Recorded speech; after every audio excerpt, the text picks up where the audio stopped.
must miss me. Good afternoon. It's August 31st. It's 3 o'clock and we are going to open up the SRTA meeting. First thing on the agenda is, Roll call. Amy, do you want to do roll call real quick and then we'll do the pledge? Good afternoon, board members, members of the public. We'll start with the roll call. Board member Audette. Board member Cry. In here. Board member Gallagher. Here. Board member Jones. Here. Board member Kellstrom. Here. Board member Mazzano. Here. And board member Watkins. Here. Great, thank you, everyone. All right, you can all stand for the pledge, please. I pledge allegiance to the flag of the United States of America and to the republic for which it stands, one nation, under God, indivisible, with liberty and justice for all. Sean, would you like to do staff introductions? Good afternoon, Chair. Yes, I'll do staff introduction. Sean Tejan, Executive Director here at SRTA. Online helping manage our meeting is Administrative Assistant Amy Lindsay, and then Associate Transportation Planner Michael Cooker, helping make sure everything runs smoothly. We have any comments and managing online. Here in the office today, we have with us Chief Fiscal Officer Jessica Carlson. We have Senior Transportation Planner Jennifer Paulin, Senior Transportation Planner Keith Williams, Assistant Transportation Planner Laurent Beauregard, and then we also have Associate Transportation Planner Mehdi Monadini. With that, I think that covers all our introductions here. Great, thank you. Amy, do you have anybody online for public comment? No, sir, we do not. We only have one person for public comment with item 10, so I'll hold it until we get to that agenda item. The consent calendar. Chair will recognize anybody on the board that has comments or questions. Mr. Gallagher? Yeah, I'd actually pull 7.1 and 7.6. Mr. Gallagher would like to pull 7.1 and 7.6. What do you want to make them, Amy?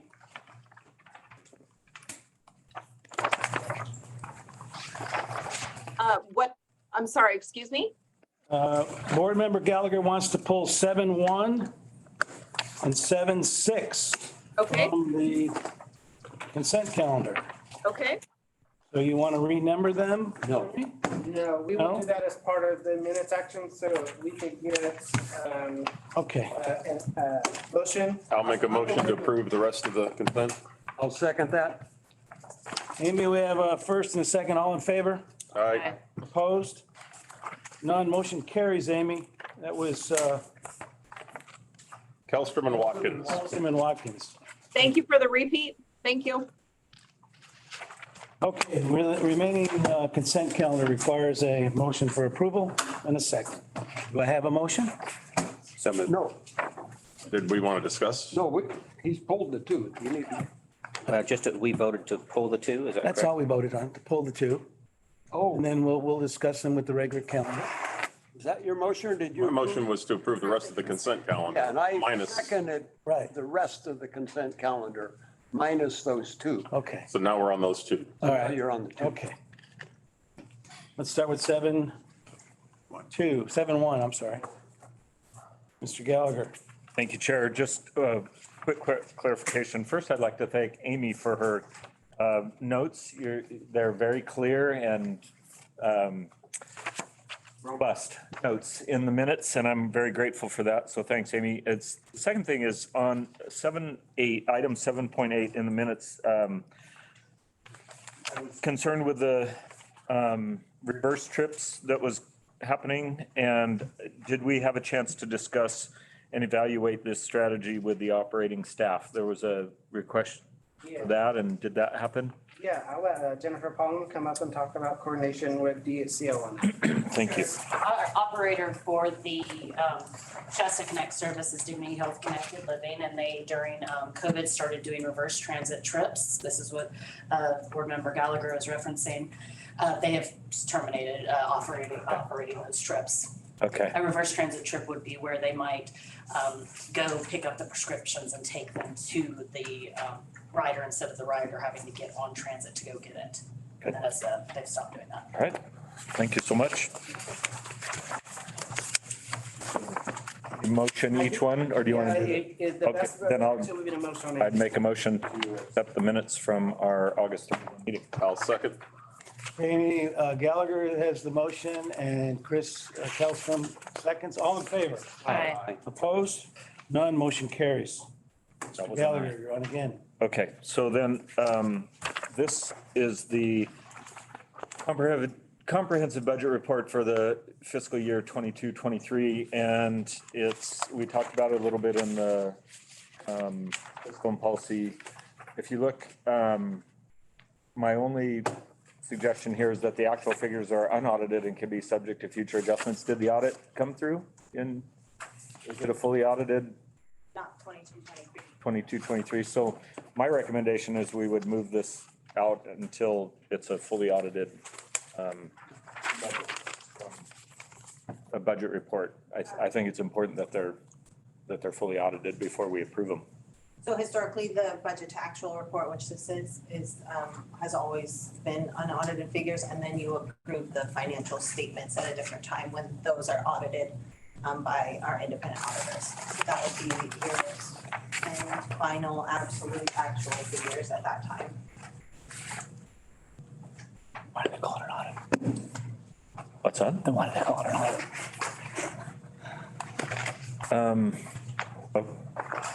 Okay, That's odd. I think that's odd. I'm gonna, I'll choose not to accept the comprehensive budget report based on the fact it's unaudited. It's the final report for fiscal year end, so, but Yes, sir. Would you mind explaining the process that we go through? Well, wait, whatever the report was presented and approved by the board at that meeting? Is that true? No, this is this. Oh, this is for this one. Okay, I This is thought it was a 20 minute. Okay, good. 22-23. This is I'm sorry. No, this is Okay. the first time it's coming to the board. Okay. You mind explaining the process that we go through when books are finished? And then we go through the initial statements that we go through and then the audit process? Yeah, so I'll give you interim budget to actual report figures on hopefully a quarterly basis. And I would always want to give you actual figures so you can begin your planning process for the fiscal year 23-24. And I actually, in good conscience, added that note that had previously not been added to just clarify that you guys would be making decisions that on actual figures that may or may not be adjusted.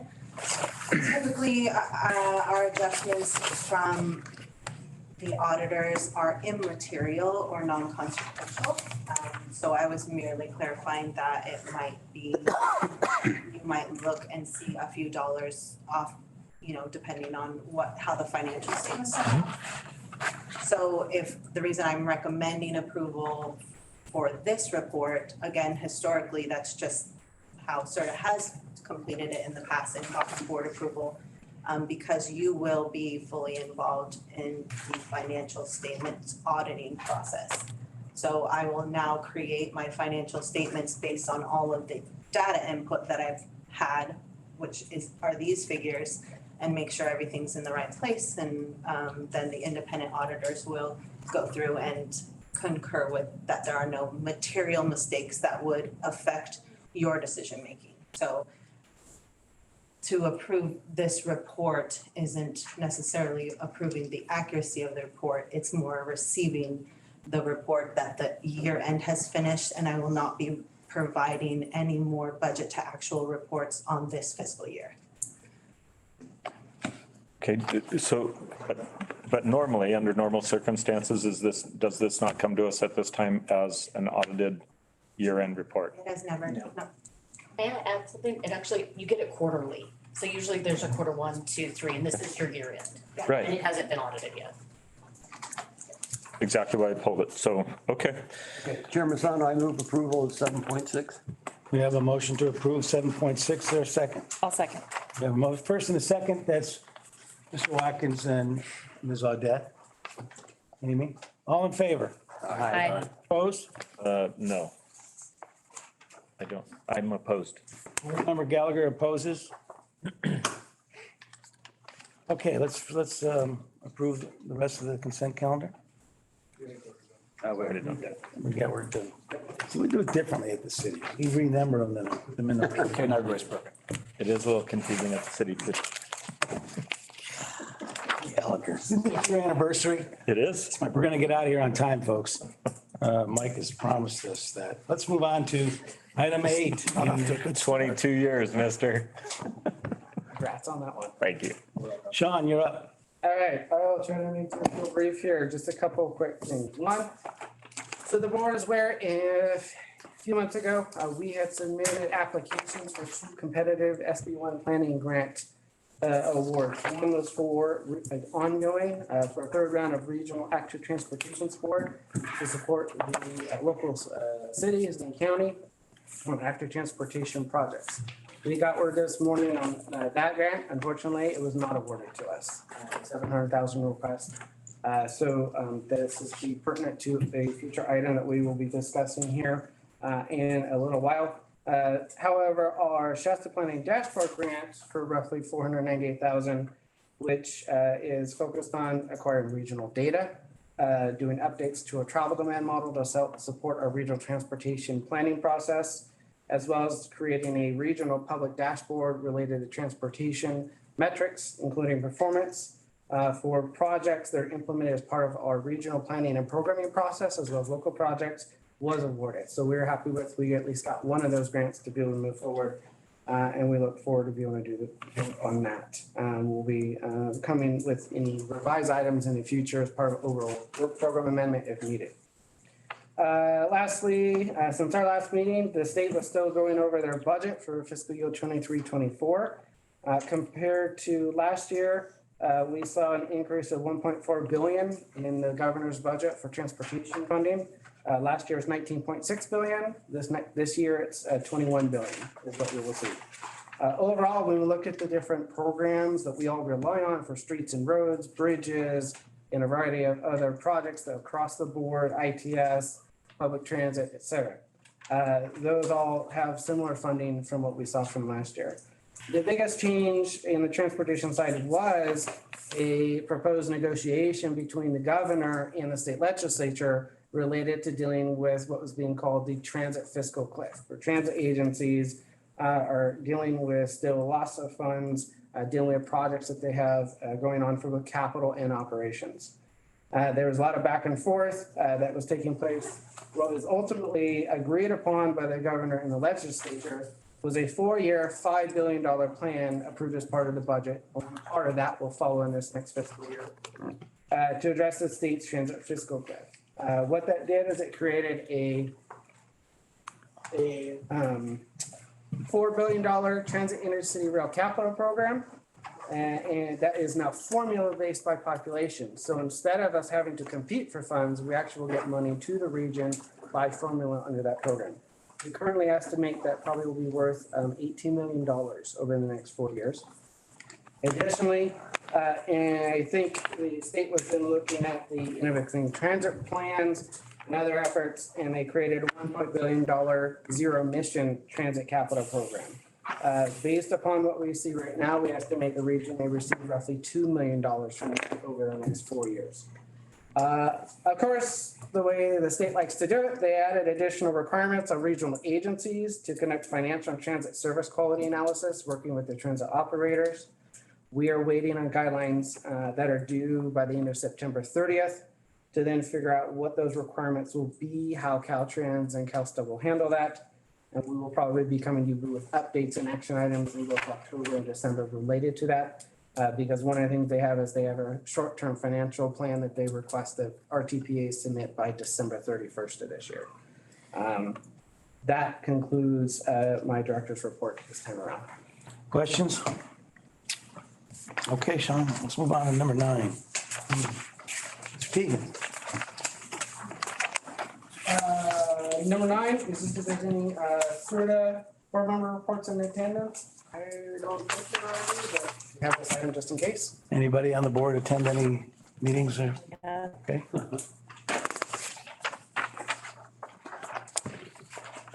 Item 10, we're going to open it up for public hearing? We're gonna do a presentation first, and then we'll Okay. open up the public hearing. And then we have one comment. Well, thank you, members of the board. My name's Jennifer Paulin. I'm the Senior Transportation Planner with Pursuant Regional Transportation Agency, obviously. Try not to put my back to people. I am here today to present to you on the Regional Transportation Plan and the Sustainable Community Strategy, as well as the draft Supplemental Environmental Impact Report that's associated with it. I'd like to thank my colleagues, the board for the actions that have taken in the past, and members of the local agencies and staff that have helped in the development of this project. To start off, I did want to remind you that the board is not approving anything today. I'll do a presentation, we'll hold a public hearing, I'll receive any comment back from the board, and then you'll close the public hearing, we'll receive any comment back from the board, and this meeting agenda item will come back to you at the October meeting. 2 public hearings are required, so this is one, we'll have another public hearing in October. So SRTA is the designated metropolitan planning organization, it's a federal designation, and the Regional Transportation Planning Agency, a state designation for the Shasta County region, includes all 3 cities. We are required by federal and state law to prepare and adopt a comprehensive regional transportation plan covering a 20-year planning horizon. This regional transportation plan, also known as an RTP, includes what you see there is a sustainable community strategy. I'll typically just call it an RTP or an RTPSCS. It is a piece of the fundamental work that this agency does, similar to our overall work program, which we do annually, and our TIPS, the Transportation Improvement Programs. Those are fundamental efforts that this agency does. The RTP covers a 20-year horizon, and you'll notice if you went through the document that the 20 years is 2022 to 42. That's for modeling purposes. It's updated every 4 years through a cooperative, comprehensive, and continuing planning effort with our partners. Those partners include Caltrans, Federal Transit Administration, Federal Highway Administration, the county, the 3 cities, tribal governments, federal land agencies, federal land management agencies. One of the significant pieces of it is for projects to receive money in the future, capital projects, roads projects. To receive money in the future, they have to be listed in this plan. And the plan has to be fiscally constrained. So we project out based on known funds that could be coming to our region. We project those out for 20 years. And then we constrain the project lists that are given to us by Caltrans, the 3 cities, and the county. The other 2 elements kind of associated with it are the sustainable community strategy, which I will go over, and an environmental impact report is required. It's a programmatic environmental impact report because it's a planning document. So let's see, the purpose of the RTP is to encourage and promote the safe and efficient management, operations, and development of a regional intermodal transportation system that, when linked with appropriate land use planning, will serve the mobility of goods and people. So it's basically includes freight as well. That's kind of, if you've read it, that's the table of contents that's in the RTP. Pretty close, I think what's in the first page of the executive summary, there is service vision. This vision is part of our basis of the work that we do, and we put it in many of our documents. In October of 2022, the SRTA Board of Directors approved these goals, which are also right in the beginning of the summary and follow later on in the documents. Just giving a little history here. When it comes to the Supplemental Environmental Impact Report, this follows on 2 different years. So in 2015, we did a full-scale programmatic EIR. In 2018, when we had another RTP that was due, we did a supplemental environmental impact report, and now we're doing another supplemental environmental impact report. These all feed together, so when we put this before you at the October meeting for certification, it'll be including by reference the 2015 EIR, the 2018 supplemental EIR, and the one that will be presented to you, or that you have a draft of now. The items that were analyzed in this 2022 supplemental are air quality, greenhouse gas emissions, transportation, travel, cultural resources, wildfire. I think sometimes they call that wildland fire. And of those, some of them, as they stand, are looking like they will remain significant and unavoidable impacts. And at the October meeting, you will see, what is that lovely term? Statements of overriding consideration. So if we have impacts that are significant and unavoidable, we have to write up, or our consultant will write up some statements of overriding consideration, and they will be presented to you for approval.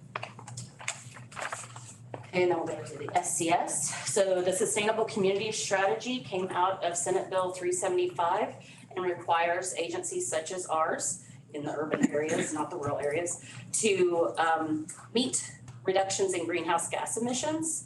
In 15 was our first year, 18 was our second year, and this is our third year. We actually have a goal to, I'll go back and focus on these, to reduce our greenhouse gas emissions by 4%. The two target years for that are 2020 and 2035, the bottom two rows in the table. 2005 is our baseline. That's what we have to compare it to. So based on our observed data, this is not model data. We can look back into, we can look at 2020 and see what actually happens. And we show that we had a 4.3% reduction in greenhouse gas emissions across the board. SB 375 only applies to cars and light trucks, but we can show that we had a reduction of 4.3 based on commercial vehicles included. Jennifer, I'm just curious, where does the data come from to show that we're down to 25.16 miles per capita? I mean, somewhere that data's coming and. It gets analyzed. So it's bottom of the table in probably really small print. There's a lot of footnotes, but you're actually about the 25. So that is based on the observed data from multiple sources. We had streetlight data. It's we're all being tracked now. So it's all of our cars. They know where we are at all times, phones. So that is based on good data, basically.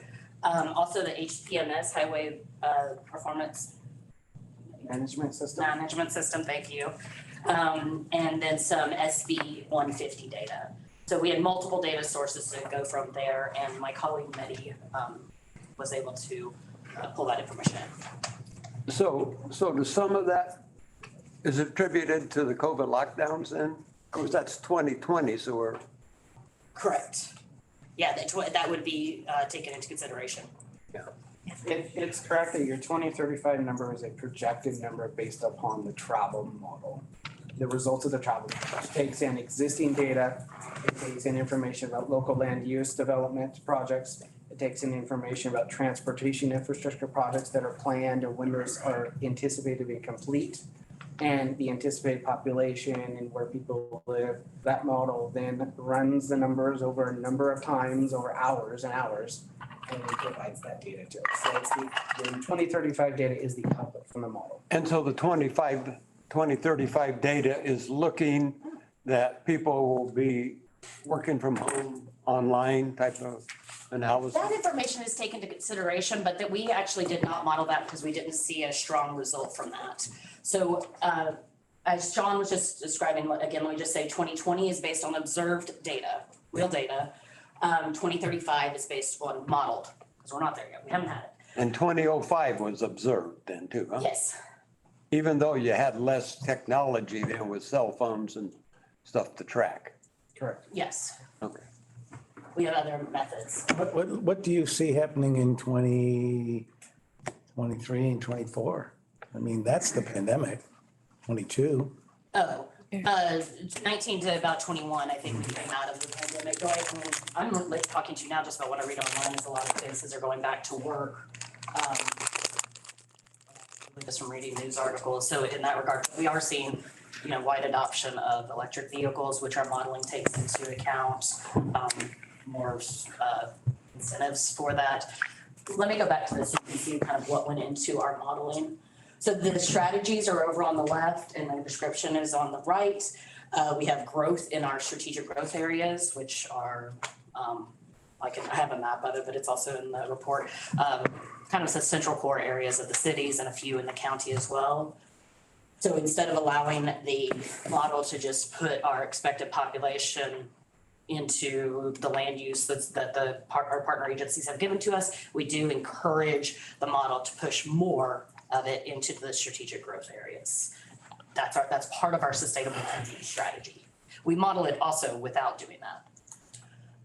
Public transportation, we assume an increase in public transportation. I think that you could take that to be changes, because we do have to base it on increased headways, but we're based on what Reading Area Bus Authority is doing right now with their short range transit plan. There's just going to be generally changes to transit that hopefully increase our ridership. That is the intent. An increase active transportation network. So any changes in anticipated projects that we would have, we actually changed the road network to show that there's an influence that should be taken into account for improved infrastructure. Then if you can tell that the rest of them are off-model improvements, if you look at that kind of second line underneath, and those are calculated in an Excel spreadsheet for the transit improvements, just general, making transit more easier, more comfortable. Bicycle and pedestrian facility enhancements. This is this actually has quite a bit to do with the bike share and scooter. Oh, actually, sorry, that's down below. There are other facility enhancements there that we take off model.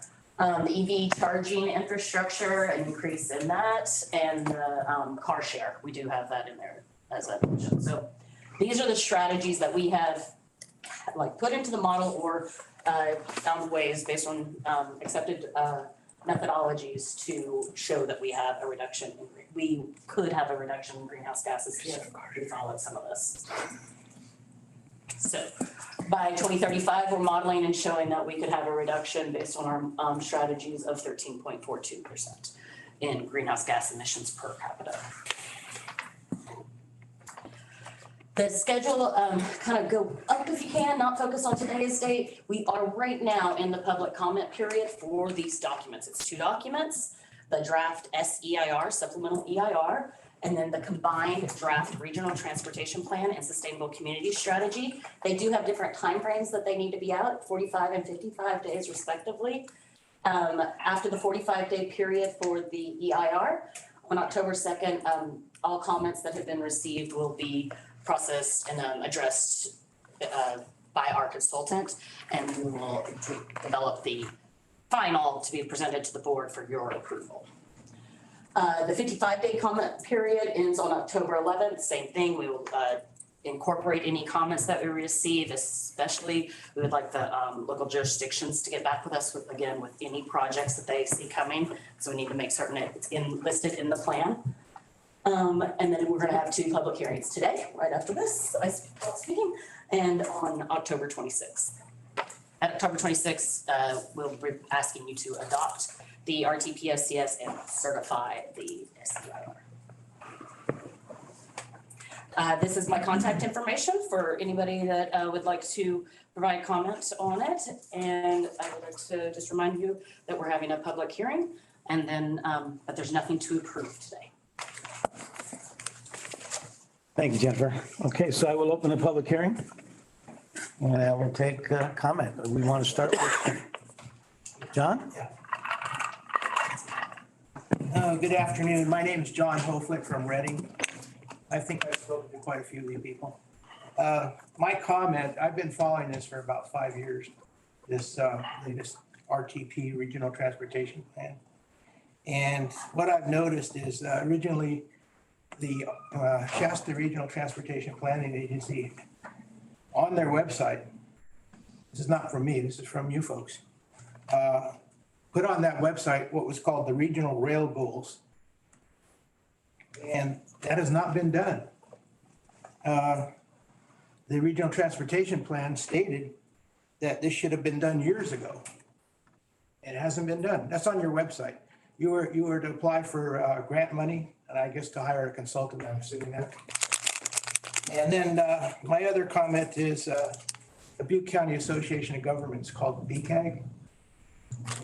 They're planning to spend $500 million, $500 million. I don't know too many road projects around here that are $500 million. But this is for rail. This is not for roads, streets and highways. Okay, this is $500 million. BCAG is doing a plan right now. And they're doing it on rail. I would like to see, I would like to know how much has the SRTA, Shasta Regional Transportation Planning Agency, spent on rail versus streets, roads and highways? How many? How much money? And the workshop you just had about a week ago said that you plan all modes.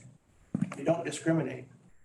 But in your goals, you drop the regional rail goal out of your goals and you put only streets and roads and highways into your goals.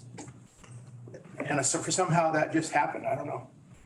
And there's another thing I'd like to bring up, a couple of things if you'd bear in mind, because I've been waiting 2 years to present this. 2 years, okay? Because that was October 2021, October 26, 2021. I've been waiting for this public hearing. So please give me a chance, because you guys have been talking a lot and never get a chance to make a comment on all your comments. So one of the things that I've noticed just in the recent months, it's very serious. It's called unaffordable price of food. Unaffordable price of food. And this has been on the national news networks saying that diesel big rigs are a cause of unaffordable price of food. The price of diesel over here on Hilltop is $6 or more a gallon, okay? And I've never heard any of you folks or put in any plans about catenary. And if you don't know what catenary is, that's the electrical lines that power electric trains. And electric freight trains could lower the price of food, lower it.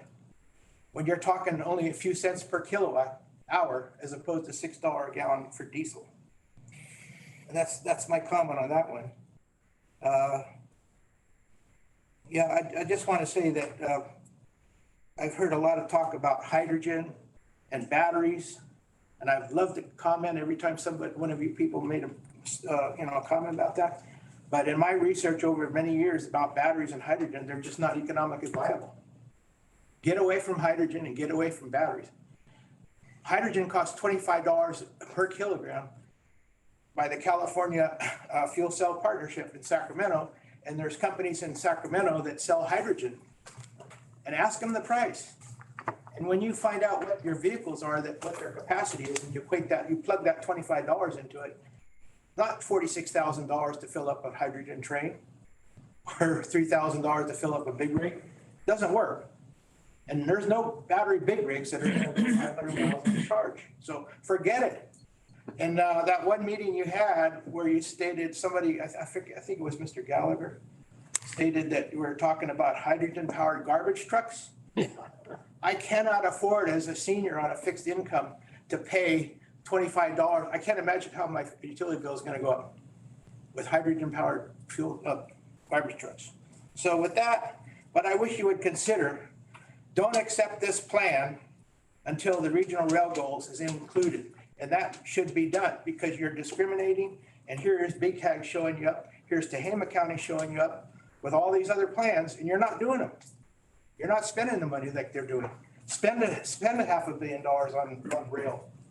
I haven't seen a penny spent on rail, all on roads, streets, and highways. Thank you for your, concern on that. Here you go.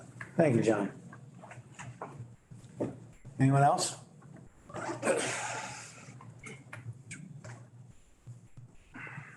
Michael or Amy, do we have anyone online? I do not. One moment. I do not see any hands raised. Okay, that'll close public comment. Questions or comments from the board?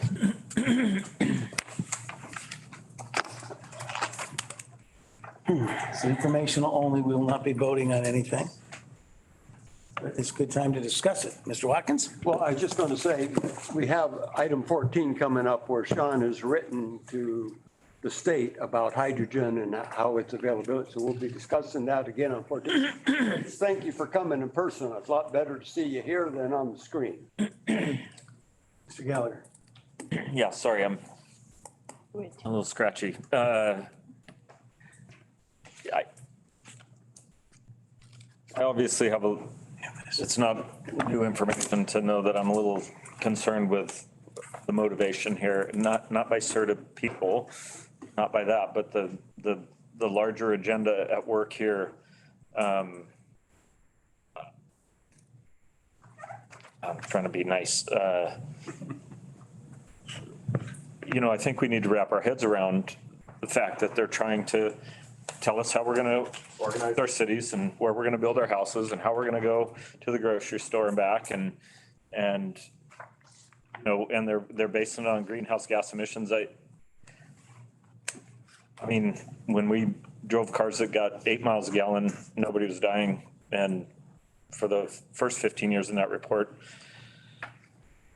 greenhouse gas emissions were not a problem from 05 to 20. And so for the next 15 years, it is modeled. It's based on a model. Yes, maybe we started with some actual data on a few of those items, but it's again, we're modeling things, and the problem is we're driving policy. We're driving decision-making off of something that's really just not an issue especially in our region.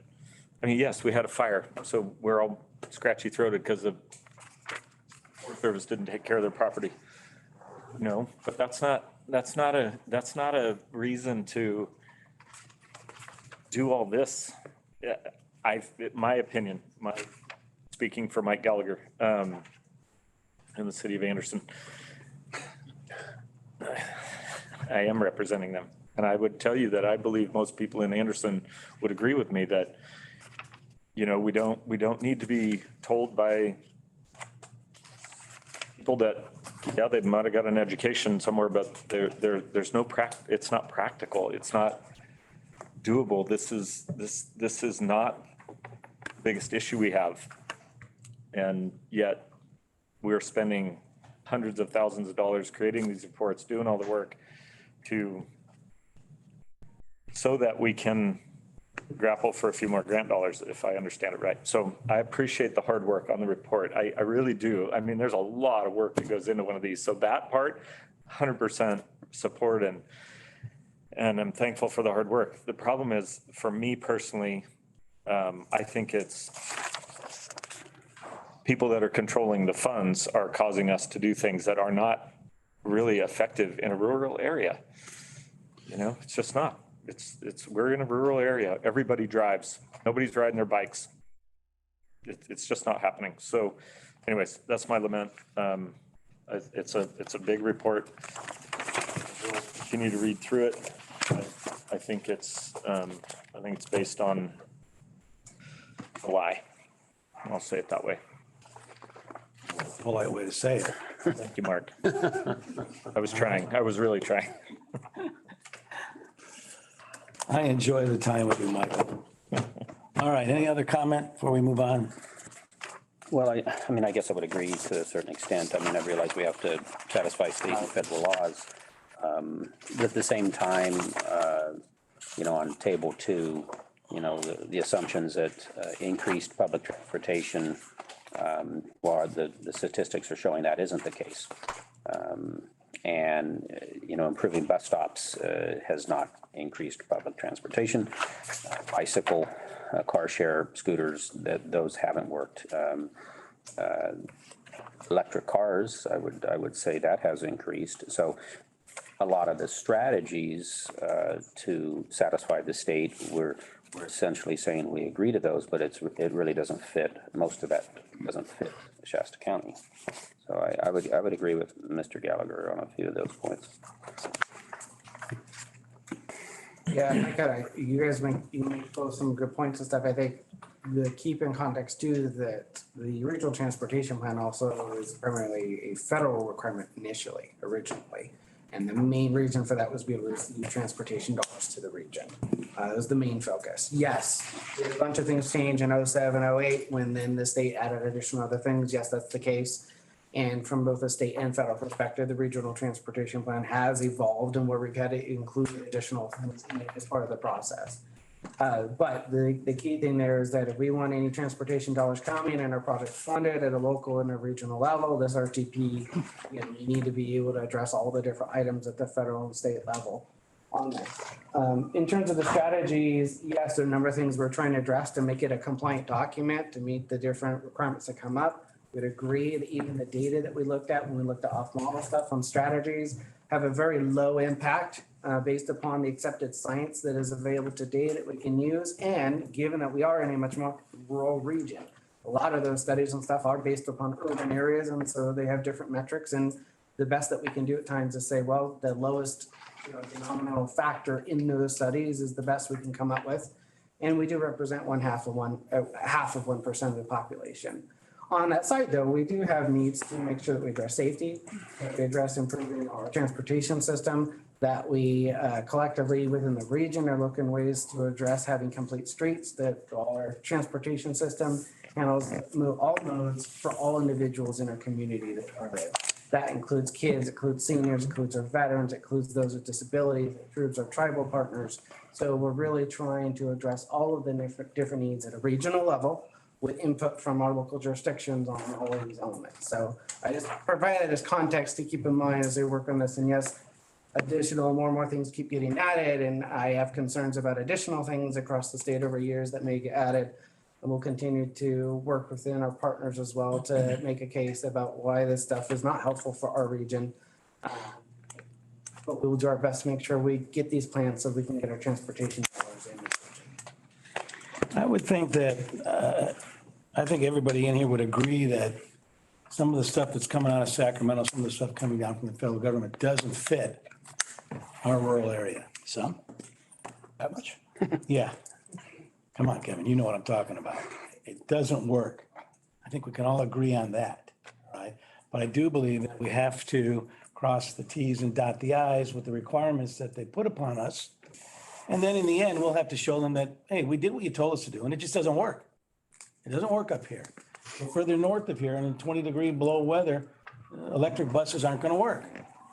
So given that, the fact that we have to operate within the constraints that they're putting on us, I think Sean and this crew is doing a good job. They're doing the best that they can with what they've got to work with. So if there's no further discussion. Mark, if I can, just to clarify my comment, I agree. I think the team is working hard, but we had a discussion, and I think what I believe and is that every time we dot our T's and cross our I's, and yes, you have to do that. But every time we do that, we empower the state level people to put more policy in place and more restrictions and more. And the bigger problem that I have with that, is that every time something like that happens, tax dollars that the taxpayer supplies, we build bigger organizations to manage it, and we get less. I'll bring it up later in the next budget item, but we're less and less money is actually getting to the project. So the money's available, but the process to get the money to the actual job is being expanded on a crazy level because we continue to empower the state. We continue to power policymakers at the state level to do what they do, which is to continue to, what's the right word? They really don't want us to fix our roads. They don't want us to have a thriving community because if they did, they'd back off on some of this crazy policy. So that's. Mike, I got you a scooter for your anniversary. Thank you. Yeah. So grateful for that. I'll apologize to the poor African kid that had to dig the cobalt out of the ground. So there's just a reality there that, and again, I'm just rambling, but every time we empower them and the fix is that we would collectively as staff and electeds and citizens would get together and say, no more. That doesn't work for us because if we trust the elected, it's not going to happen. It's just not. We can't get it done. You have a super majority in Sacramento. It's going to require the whole North State region to show up in Sacramento on the steps and not leave until they decide to change their policy. That's what needs to happen so that we could get more money to the projects. Are you making postcards for that? I'm considering it, Kev. So your proposal is to reject all this funding? As a protest? Don't tempt me, Vanessa. I mean, there is a part of me that You says, just said, at what point do we finally have to change the program? well, at this level, we're receiving it. So if it doesn't come here, it goes to another area. So at what point do you have a responsibility for all the taxes that we're paying, that it actually comes back here to do projects No. to clear our roads, to make sure that we have transportations available? So for this body, do you want to propose that we reject all funding? That's not what I'm proposing, but I don't know the full fix to change state policy, but I think that's what has to happen. I'm sorry I'm complaining without a perfect plan of how to go about changing it, but except that if we went down and we started calling out the people who voted on these policy changes to create, everything's going to be driven by greenhouse gas. If we called all those people out who voted yes on that particular law, that we're SB 135 or whatever the number is, that we're stuck following, and start exposing those people who don't really care about Shasta County, I think we could make some effective change that way. But it's not Mike Gallagher down there with a bullhorn isn't going to change it. It's going to require everybody getting on a similar page going, we can't do this policy stuff this way any longer because, okay, let's keep taking the money. How long will the taxpayers supply that before they're broken down? Because that gentleman just talked about the cost of food. So that's not up to us. It's like what our jurisdiction is. So what is the proposal that you're making that this board can act on that you want to propose? I'll get back to you. Okay. Mr. Watkins. So Mark, I'm just going to say, here we have a plan for sustainable communities. It's forced on us by the state. They want to have a report. It is based on the premise that CO2 emissions are going to ruin the world and we're all going to have 8 years to live or whatever it is. I believe that is a fallacy. I believe that will fail. But up here on item 14, you say, what can we as a board do about it? And I think the letter that we're going to get to on 14 that Sean has written is saying, written to the state and saying, hey, this is not very realistic. There's some real problems. And maybe that's all we can do as a board is to address our concerns to them. And then the next generation, whoever's young enough here, be the next generation, you can say, well, I remember these old guys saying that was never going to work 40 years ago, and it didn't. So that's about all we can do. It is good ammunition if we have a sustainable plan and it does not create sustainability, then we can go back and say, we've done every step that you've asked us to do. And the result is people don't ride the bus. The result is they're not using their bikes. So we spend $20 billion on this. And the result is no different. People want cars in California. So how are we gonna, modify that and change it? So it actually gives us the data to support what we naturally believe is true, or it'll reach its goal and more people will, I guess, get on a scooter or whatever. But either way, this is what the state is asking for, and how we utilize it will be what makes us different. Yeah. Turning it down would only exacerbate the situation and we'd have no data to back up our claims. Yeah. So we continue to do what we're doing, and we'll discuss 14 in detail as we get to it. If there's no further discussion on this, I want to move on to item 11. Thank you, Mark. So, Jessica, do better this time. Can I do any better than I usually do?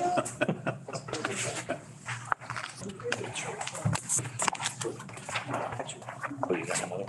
Pass it down to you. It's for you. He's looking out Get for a it. little dry. I've already downed one, so Well. there's that.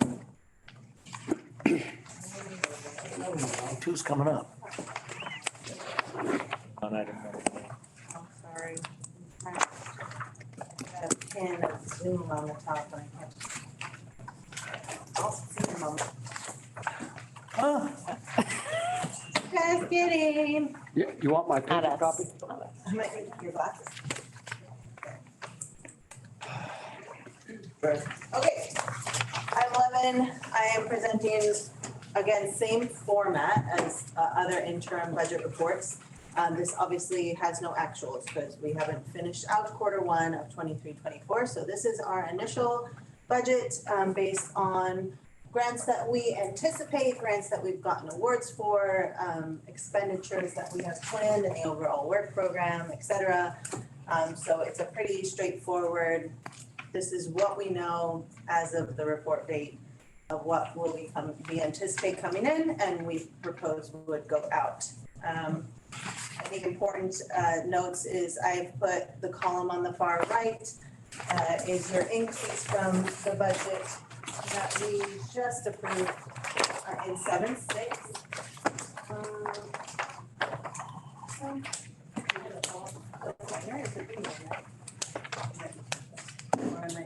It will show up on the LCD. Okay. Anyway, so column on the right is your percent change from the budget that we ended up on 7.6. And as you move through, each one of these lines are detailed as we go down the page.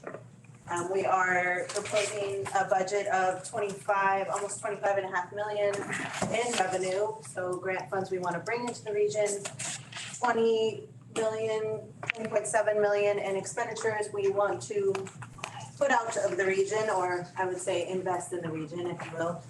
And I just wanted to point out one note that the Fiscal and Policy Committee wanted me to just kind of detail a little bit is SRTA operations, just the agency itself, to employ what we now have as, I believe it's 10.5 full-time staff goes into our indirect cost allocation plan, goes into various budget items, that would be full staff.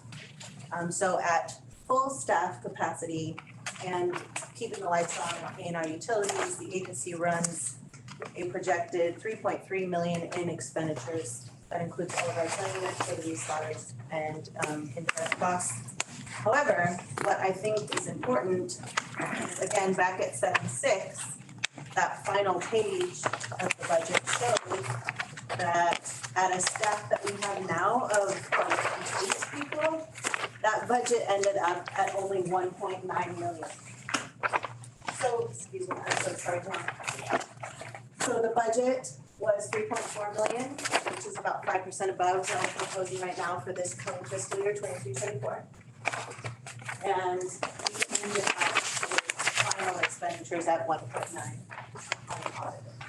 But that's what we spent on payroll and to keep the lights on. So I just want you to consider that. The ICAP is developed by a full staff budget. The idea that we would get everybody that we could in here, all of our approved positions filled, and pay those people what the absolute maximum promise would be with performance evaluations, any COLAs that we have, cost of living adjustments that we have approved. So that is full staff. We will spend a maximum of $3.3 million on SRTA operating. Does that not also include the consultants that we? The 3.3 does not include consultants, no. So It does also include though within the ICAP rate, prior building improvement and expenditures that we had that we're looking to the indirect cost rate. Correct, yes. And then what I think is also important, so although it does not include consultant costs, that 3.3 million to keep SRTA operating as an agency is going to increase our revenues by 24% from last year as projected. And that will bring about $17 million in capital funding for streets and roads, public transit, and non-motorized funding. So I'm projecting a comprehensive budget to you that includes all of the funds that SRTA administers, if you will, throughout the jurisdictions, including the 3 cities. Have a good question. Questions from the board? This requires a motion for approval. Questions? The only thing I would add, Chair, is that we probably would come back to you for a revision in October pending the fact that with a couple of grants that were just part of the budget we would revise because, for instance, the active transportation one, we didn't get. Depending on outcomes of other items we discussed, we would revise the budget based on actions and we receive or don't receive. So, Okay, Okay, I'll move approval of the 23-24 comprehensive budget as presented. Mr. Gallagher? I have a couple questions. So am I looking at the numbers right on page 3? Look at the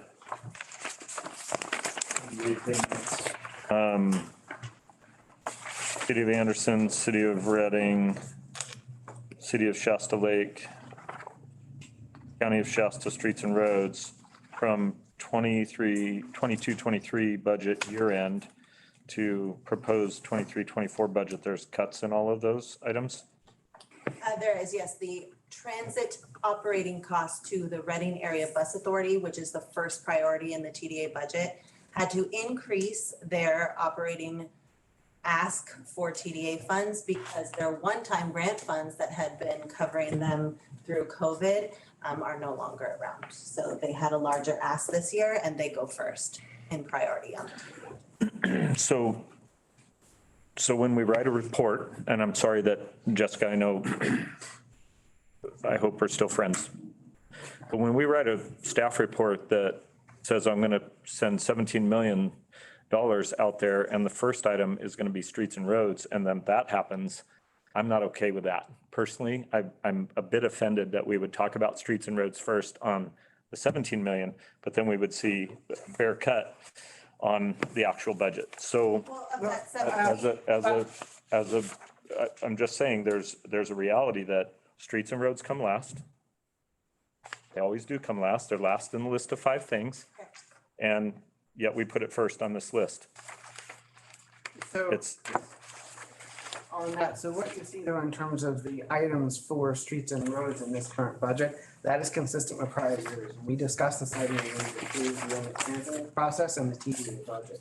And we also came back for revision once we had additional items that needed to be revised and stuff. So we have discussed that, and this is only reflecting actions involved that the board has already approved. I understand. There. The board has approved this budget. The board approved the TDA budget in April, and this budget reflects those actions.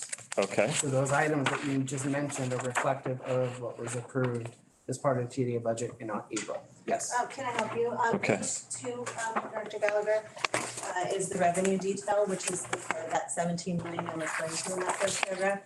And if you notice, right down the middle, it says total local transportation fund for subrecipients, which the streets and roads, each city and the county are those. That's sitting at 9.4 million proposed budget of that 17 million. So effectively, the streets and roads included budget is almost half of the revenue that we're gonna bringing in for capital and transit. Okay. 23-24. Well, Robert got $880,000 increase this year and Anderson took a cut. So did the city of Reading should be screaming because they lost 2.2 million. So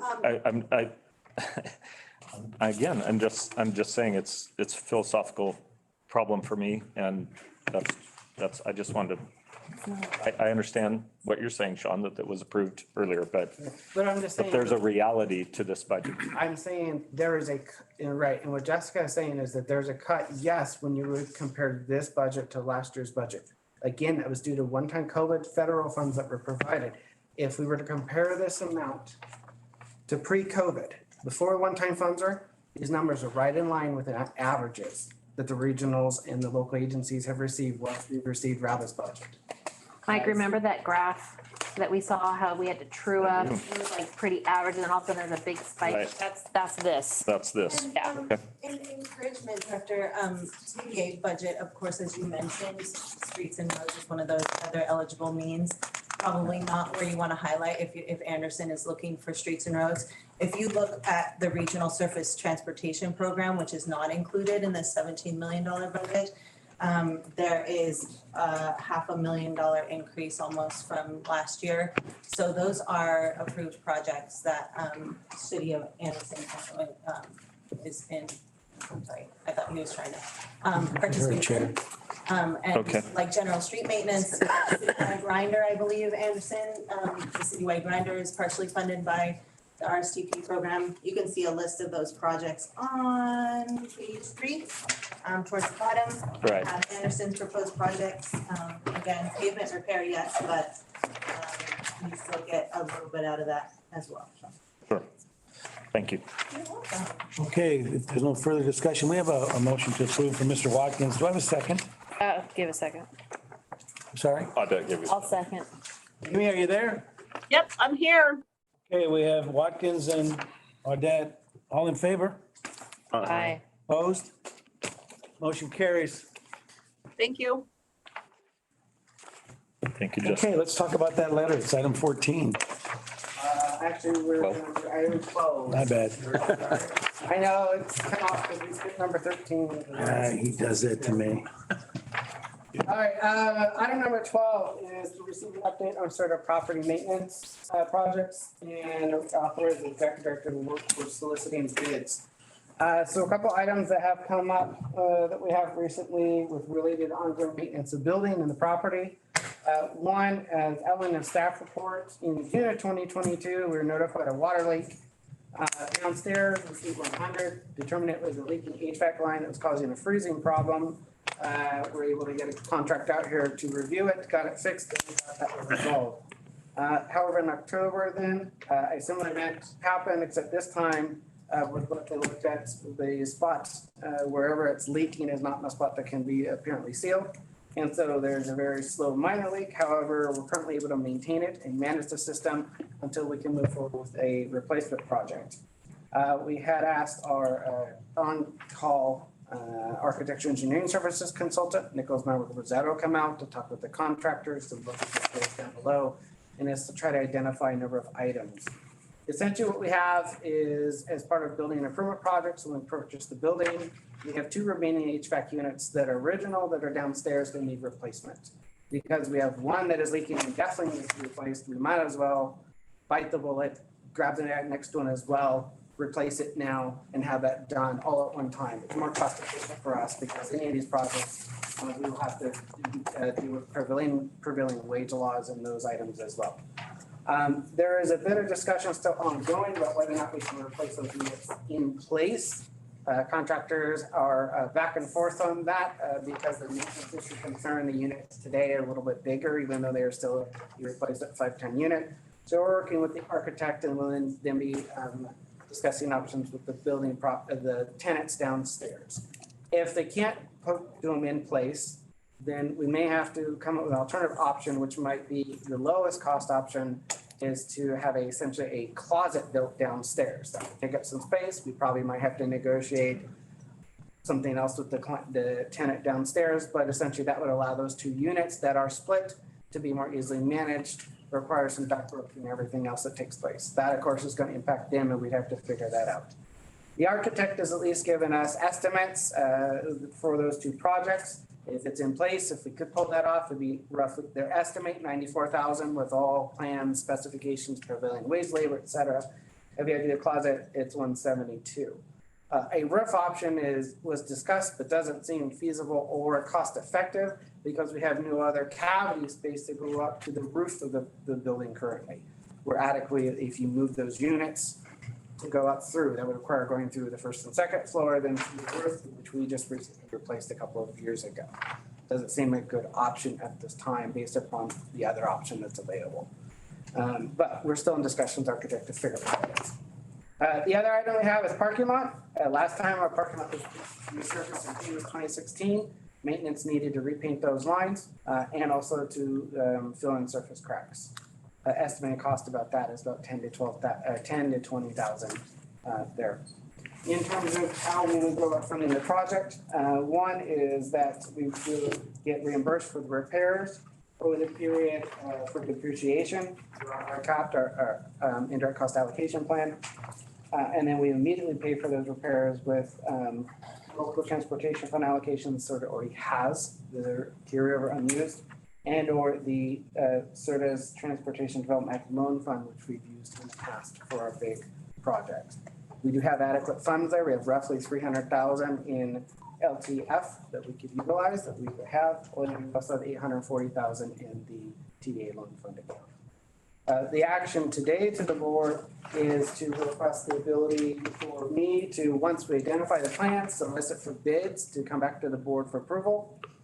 And also to navigate this process, instead of having come to board, allow the fiscal and policy committee to be able to meet with me as needed to deal with permits, planning, any other cost increases or design changes that take place, and each board meeting we would update the board. That concludes my presentation on this item. Questions from the board? Chair will entertain a motion to approve. I'll make a motion to approve, showing moving forward. Have a second? I'll second. Amy, it's Chris and Patrick, all in favor? Aye. Aye, opposed? Motion carries, Amy. Thank you.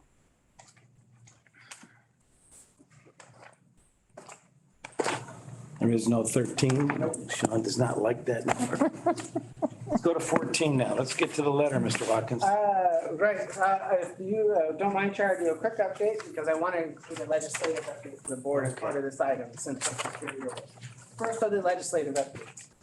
In the past, we talked about AB 6, or Assembly Bill 6, where it was being proposed that CARB should look at creating additional targets for years 2035 and 2045 related greenhouse gas reduction targets. A lot of regional agencies pushed back on that. A lot of consternation. Why are you looking at me, Sean? I'm just looking because I know it's your favorite item, right? The good thing is this was killed for this year. It was taken out, it was stopped, or suspended, but it was moved to a 2-year bill, which means that this item will come back for discussion at next year's legislative session. So we will be watching this closely. We will work with CalCog and other partners to keep it on. The other item is Assembly Bill 7. Is suggesting that the California Transportation Commission consider now only 10 instead of 18 different principles as part of their program guidelines and processes for funding that they oversee. This is still an issue because many of the regional agencies and CalCog even agree that a lot of principles already take place. It's already in other legislation. Why are we adding something else? CalCog submitted a position as opposed unless amended letter on behalf of the agencies. And at the moment, as of Monday, it appears that this bill was put in to go to the suspend committee. So it's likely that this will get suspended. It won't go any further, but we'll continue to track. And I already have it from CalCog that we will get an update towards the end of September on that. So more to call, we'll track it. If there's an issue, we'll let you know on that. Moving on to the CARB letter. The board requested at the last meeting for me to prepare a comment letter to the Air Resources Board on our concerns with the Innovative Clean Transit regulation.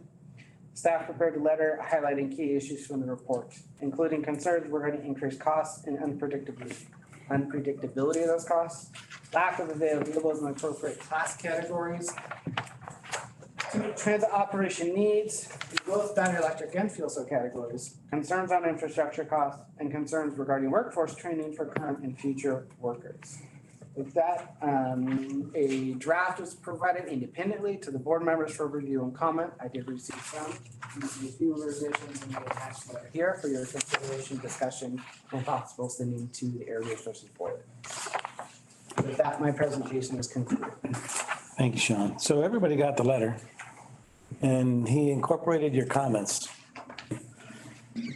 So now the question is, are you good with it? Now you're looking at me, Mark. I'm gonna give Well, you're pushing back, Mike. It's, I think letters are useless because CARB doesn't care. So I'm okay with sending a letter, but Okay. my expectations of it doing anything are zero. Yeah, I like Or the less than zero. Okay. Mr. Watkins. Sean did reach out to us and he had a draft letter and I sent back him some comments and I think he's done a good job of writing to an agency who doesn't care. But at least that puts us on record as to what we oppose and what we think are concerns in the future. And I did have to admit that on the second page, I had never heard of blue hydrogen, so I had to do some research. And so just to back up, black hydrogen is when you produce hydrogen with coal as generates electricity to make hydrogen. If you get brown hydrogen, you use lignite coal, which is a little bit better. Then you can get blue hydrogen if you use natural gas to produce the electricity and you capture the CO2, put it in a pipe and go bury the CO2 in the ground so it never gets in the atmosphere. That is blue hydrogen. And then, of course, there's green hydrogen, and that would be produced all with wind, solar, or water, hydro. So we have those three. But here's just a bit of reality. My grandson happens to be working at the Delta plant, and it's with Interim Mountain Plant in Delta, Utah. And the Biden administration gave him $500 million to build this hydrogen plant. Currently, it's a 40-year-old plant that only burns coal. And they have been going to produce hydrogen. So that's black hydrogen, right? But they hope to shift to burning 70% natural gas and get 30% from renewable. So then that's gray hydrogen they'll be producing. And they'll be producing that until sometime in 2045 when they hope to be totally green hydrogen. So maybe if you will check to see how they're doing in 2045, I'll be pushing 100 years old, okay? I'd like you to just note that we're questioning whether they're ever going to get to totally green hydrogen. And here's the problem with it. They're going to take that hydrogen at this plant, and there happens to be a big salt cave underneath the plant area. They're going to pump that hydrogen into the cave, and it is going to provide enough hydrogen to fuel or provide the electricity for 30,000 homes for a whole year. So I'm thinking, here they've spent $500 million. Reading has 30,000 water connections. So we'll say it's about 30,000 homes. So all of this hydrogen for $500 million would provide the electricity for Reading for 1 year. So it's a drop in the bucket for the nation. You know, it's just hardly going to make any difference. So it just seems to me that if they're going to produce hydrogen, somebody better make sure it's really needed, because here's the problem. If you're producing the green hydrogen and you're taking natural gas, you burn it, you make hydrogen, you take the hydrogen, you produce electricity, you heat your home. If you just took the natural gas to start with to heat your home, it takes 125% of the natural gas to go through the process to make hydrogen to heat the home. You're just a lot better off just to take the hydrogen and heat the home to start with. Natural gas. Yeah. We're not going to be handed a test on this, are we, Greg? But anyway, I think Mr. Watkins is bringing up a really good point, because what it should be driving all of us to is to understand the motive of people that are controlling Biden to cause us, because hydrogen is incredibly inefficient. There's not a lot of energy in it compared to other fuel types. So you have to compress it down tight and use a lot of it. And it's very expensive, as we just heard. So we have to get out in front of this and understand that the motive is to create a situation where we have less of our own, because they want us dependent. I mean, but it makes sense why he wants to remove my gas-fired stove out of my house, because he needs to power the hydrogen plant. So, I mean, we got to understand this, folks. This is their motives, and I'm going to say they're evil. The motive behind all of this, because there is no green hydrogen, there is no blue hydrogen. There's a carbon footprint, if you want to use that term, on all of it. Batteries, you know, I've shared. I'll spare you, but we need to get out in front of why they're doing what they're doing, and the decisions that they're making, and the policies they're putting in place that we're jumping through the hoops and crossing our T's and dotting our I's on. We have to get out in front of it at some point. Well, let's send the letter then. I make the That's a motion. So my point was, Sean, I think you've done a good job, at least to bring up some issues. And I think they're well-founded as to what you bring up. You didn't go into the details of why it's going to cost more and why it might not happen. But it's a good start, and I think we should be on record. So I will move that you send the letter. I'll second. Okay, Amy, Watkins and Jones. Watkins is the first, Jones is the second. All in favor? Aye. Aye. Opposed? Motion carries, Amy. Thank you. So nice.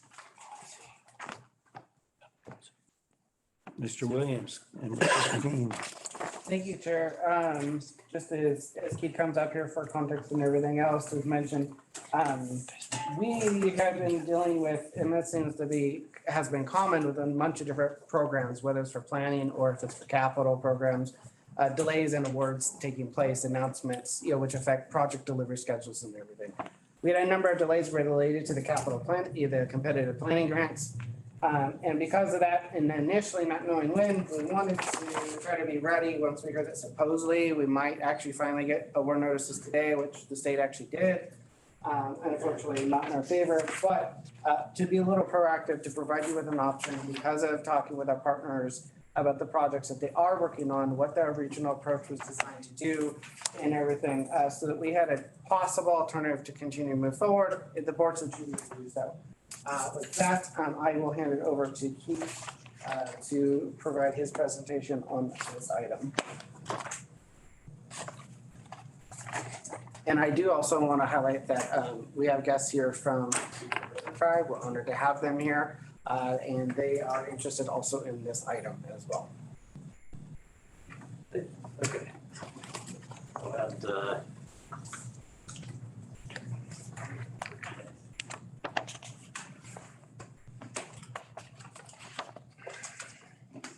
good afternoon, members of the board, members of the public.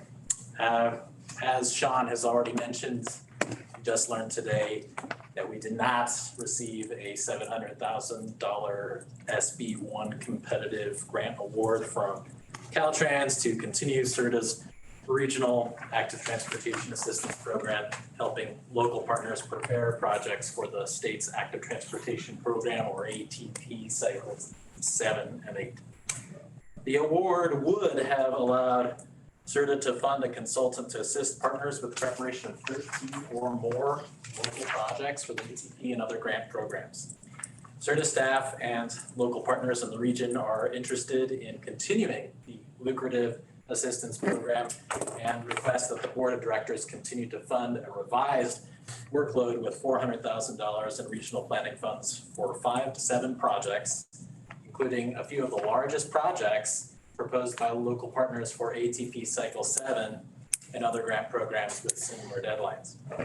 In recent years, the program has been funded by a combination of regional and competitive grant funding and aided local partners with public engagement, preliminary drawings, grant writing, and technical assistance. In an environment where staff are burdened with heavy workloads, SRTA's assistance program reduces those burdens, frees up local resources for additional local priorities, and can turn grant applications into a reality that would, for some partners, otherwise not be feasible.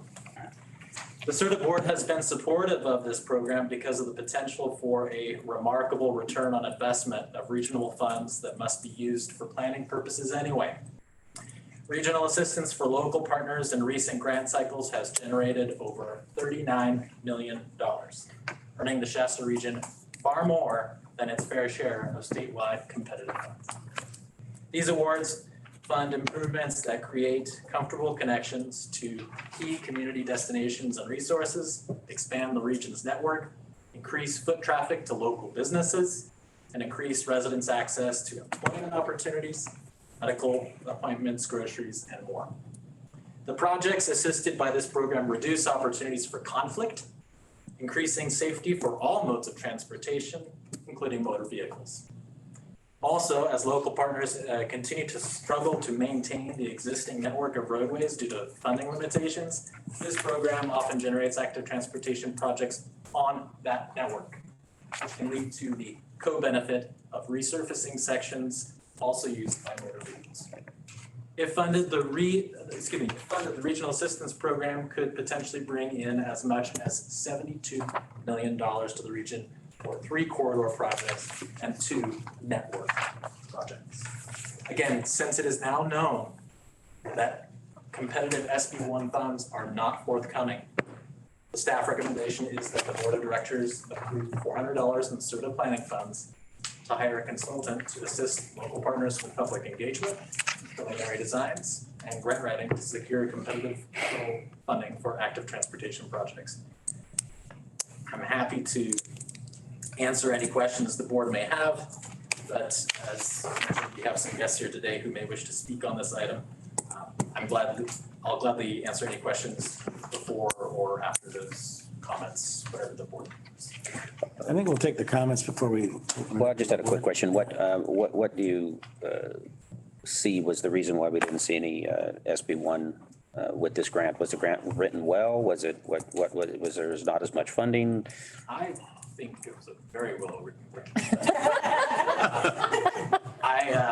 Literally, we just got the news this morning. So I've already sent out an email requesting a debrief. And my personal, if you're looking for speculation, I'll speculate.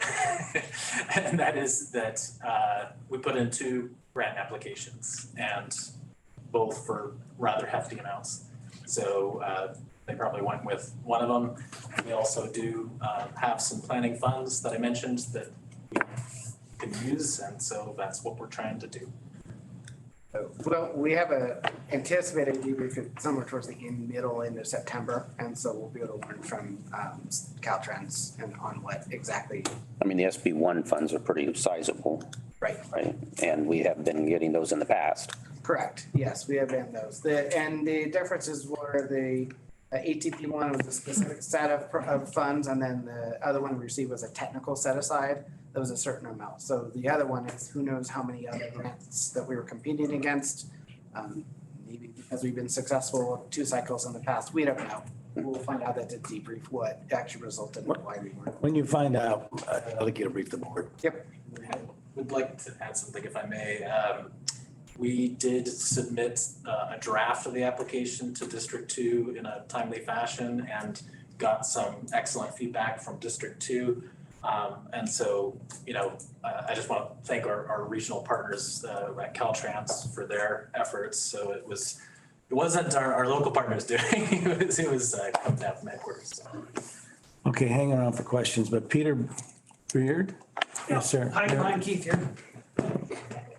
So. I got it right, Peter? Yep, Peter Okay. Bird, City Shasta Lake. We have a team of folks that are, working with SRTA fairly often on different projects. On this one, we have a really unique opportunity, and our staff isn't quite capable of pulling down all of the work to get us ready to submit for the next ATP cycle.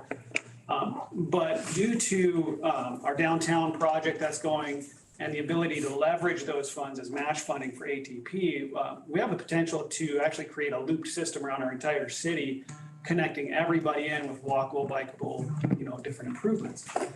And so the news that the funding may be drying up for support would also mean that we wouldn't actually be able to do the work to even apply for this. So our situation is that it is pretty important, if we wanted to see something like this happen, that we have some way to get help from SRTA and their consultants to prep the application. So again, pretty significant project and likely one that we would not be able to take down in any other sort of circumstance because we wouldn't be able to leverage funds or provide general fund. We're talking, in the scale of $8 million is what we have available to leverage as match funding. So, from our side, pretty important that we get the help from SRTA to put together a good ATP application.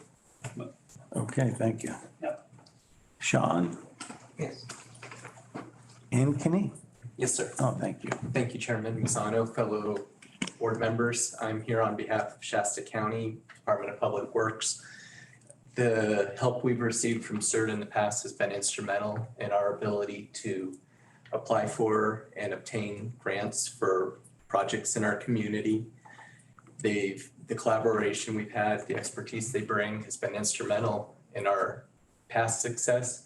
We're looking at going after a project right now in Bernie, sizable project, one of those network projects that Keith spoke to.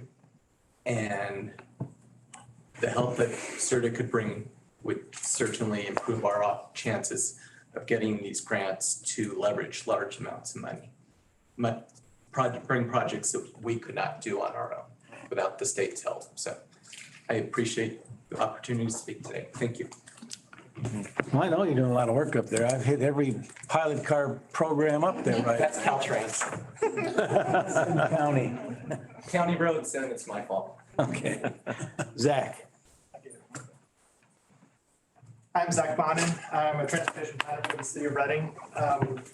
I've actually been there 17 years and I was at the county before that, but I've done a lot of grant work. I've done grants since before the ATP program. So I've actually seen this whole program start from the beginning. And we also apply for a lot of other grants you might not be aware of: Clean California, HSIP programs, RAISE grants, and a few others that we apply for on a regular basis. We retain a lot of money, but this is a very large funding source.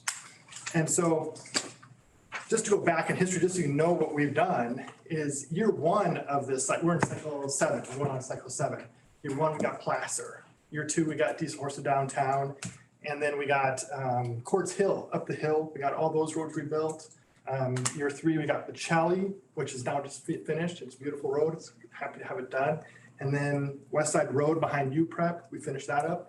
And then luckily with Caltrans' help, we were able to ramp this up, because what's happened is those are a little bit easier, but as the years went on, the competition level and the level of grant had to just raise. And so, and then plus what was happening is, like last year, I think last cycle, Santa Ana submitted like 17 grants. So we're competing against cities that are just shotgun approach on this thing, and it's very difficult. And so we can't compete at that level. So having SRTA's assistance in submitting these things has been very helpful.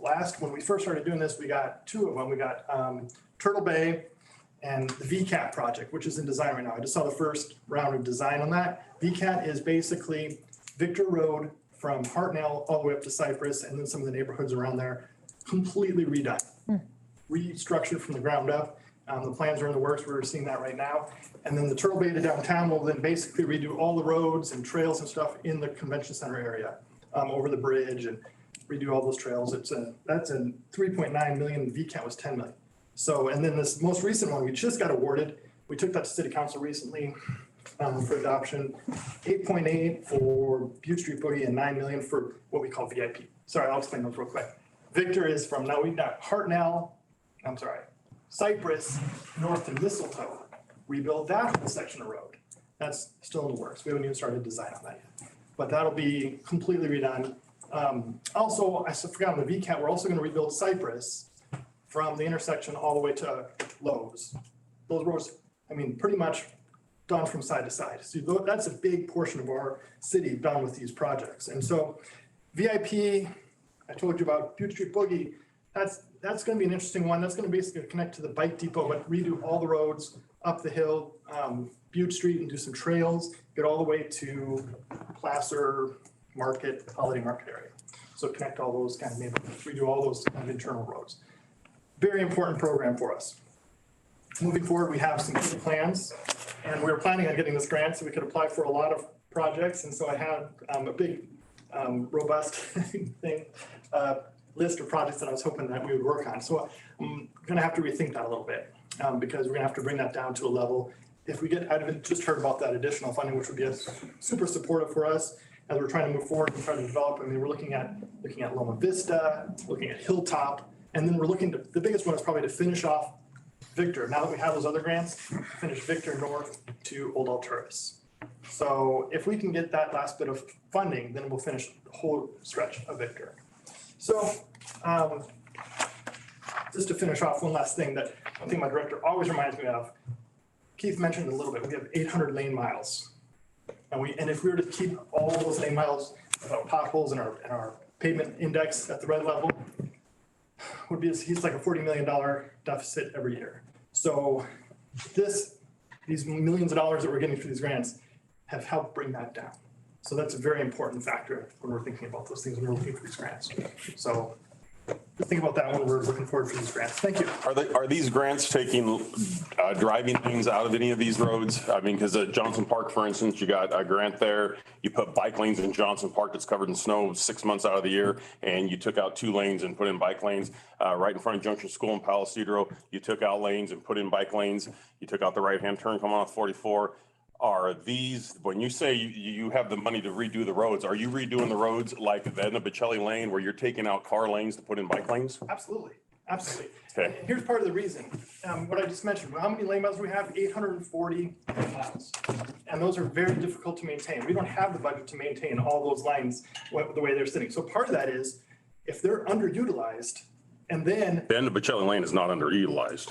Based on the numbers, that's what we were looking at. And so then if you were to take that and then you add on to the safety factors, and then we also do another thing, we do a corridor study. We make sure that your distance from one end to the other doesn't change. What changes is your average speed. You may speed up and slow down, speed up and slow down, but if you can keep that average speed through a quarter, we just did that study in Placer. And so if you can keep those speeds the same, that's the goal here. So, and then plus you have easier roads to maintain and a lot safer road. Safety is a huge concern of ours, and this has been a big win to see the road being much more safe. The average speed in the chutes in Palo Cedro at 3 o'clock and 8 o'clock in the morning is about 0. I can't speak for the county. I will speak to the safety factor. With my experience in law enforcement, I will tell you that Placer with 2 lanes in both directions, our accident picture was exceeding the state average. And by taking those lanes out, putting in a 2-way left turn lane with parking on both sides for those residents there, we're going to eliminate the broadside collisions and the rear end collisions. And those are the ones that kill and hurt people. The other thing that will benefit from that is we'll stop the side swiping of mirrors on Placer. And it's the same thing on Bocelli. We did have a lady come to our council meeting and she was upset that she was getting passed by vehicles in the left turn lane. Well, the question there is how slow was she going that she was getting passed by using the 2-way left turn lane? That's unfortunate, but it's the same situation there. You know, I agree that we don't see a lot of bicycle traffic in this town right now. We certainly don't see it when it's 110 degrees out there. But I can tell you those electric bikes that we've got in the city, they're moving everywhere. One day there's none in front of City Hall, the next day there's 3 or 4 there. So it's changing and we have to change with it. And the safety factor is probably the biggest motivator for me when we approve things like, you know, and the other thing is we talk about the miles of roads, lanes. The traffic lanes are the most labor intensive, require the most effort to maintain. The bicycle lanes and the parking lanes that we create when we make these line adjustments, they'll go a lot longer without requiring any maintenance. They're not used. Yeah. They'll go a lot longer. The bird flight paths don't require any either. Right. Okay, thank you. Ms. Martinez? It's Morning Joy. Morning Joy. Yeah. So nice to meet you. My name's Morning Joy Martinez. I am the roads coordinator for the Pitt River Tribe. I also wear several different hats there. I represent the Hamaui Band on our governing body, so I actually sit on our tribal council. I'm also the chairwoman of our lands representatives as well, and a couple other different things that I really try to step up and help my tribe with. But one of the things, and I'm new to the position for our roads coordinator, but Keith has been instrumental in helping us and other staff from SRTA. One thing that the Pitt River Tribe is we're not a revenue generating tribe. We're not a large casino tribe. You know, we're not down here in this area like other tribes are and whatnot. We call ourselves beyond rural. We're frontier up there, right? So what we see and our biggest concern is safety. And so it's not only just for our tribal members, but all of the community up there. And it's not just our tribal lands that we're looking at, because our tribal members are spread all throughout Boerne. And unfortunately, we're a very poverty, tribe. And so a lot of our members don't have vehicles. So they're walking, they're homeless. I've seen our elders in wheelchairs trying to come down Tamarack to go to maybe the store or the casino, or trying to come up Tamarack to go to our clinic. And there is no lane there for them. any area that's safe for them to do so. So unfortunately, we don't have in-house grant writers or whatnot. So the help that SRTA has been instrumental to us, not only for our tribal members, but all of the community up there. So I just want to thank you guys. Thank you. See online. Michael, do we have any comments online? I do not see any at this time. Nor do I. Okay, if there are no more questions from the board. It's good to know it's safe. It's good to know it's safer. The bike and the train and stuff, it's safer. It's good to hear that. We'll need a motion to approve staff's recommendation. I'll make a motion to approve. Ms. Ledette has made the motion of a second. Second. Mr. Jones, a second. Amy, all in favor? Aye. Aye. Opposed? Motion carries, Amy. Thank you. Thank you. And Keith, thanks for removing your mask while you talk.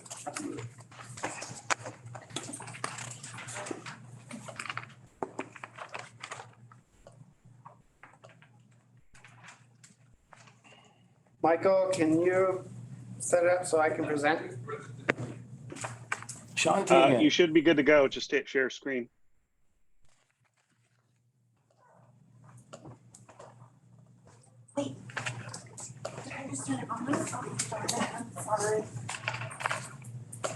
Hey, you're on TV. There you go. Can we see now?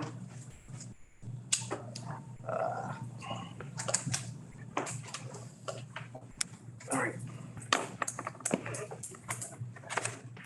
Cattle 60. All right, item number 16 is to receive an update on activities related to the cattle project. At the previous board meeting, there was a public comment period. We received a number of comments. And also it was requested that a discussion be made to talk about the cattle project, the history of it, and what has transpired and take place.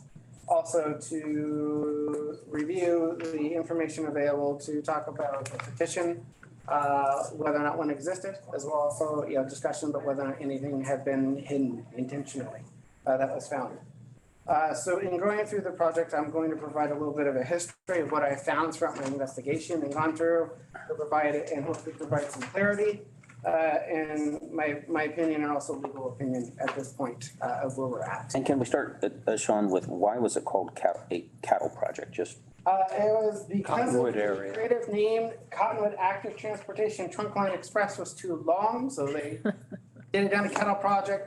The community talked about it, from what I understand, and they thought it felt, definitive kind of their. We like cows in Cottonwood. Like cattle, so that's what. They have a stockyard there. Cottonwood and they have cattle. That's right, they got cattle out there and everything.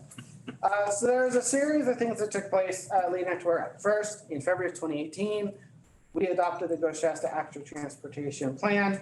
Out of that, and part of that effort, including efforts by the county, identified a number of projects in the Cottonwood area that might fit for future bike and pedestrian improvements on different streets. And so those different types of projects were in the plan. Then after that, SRTA went through efforts to acquire consultants to be able to assist with the ATP Cycle 5, which was going to be the next upcoming effort. Consultants to assist with design work, outreach, and other activities to the different jurisdictions. And SRTA asked for project ideas. The county staff have proposed possible projects in Cottonwood per the Ghost Shasta ATP. And those consultants then at the appropriate time then assisted the staff with those efforts.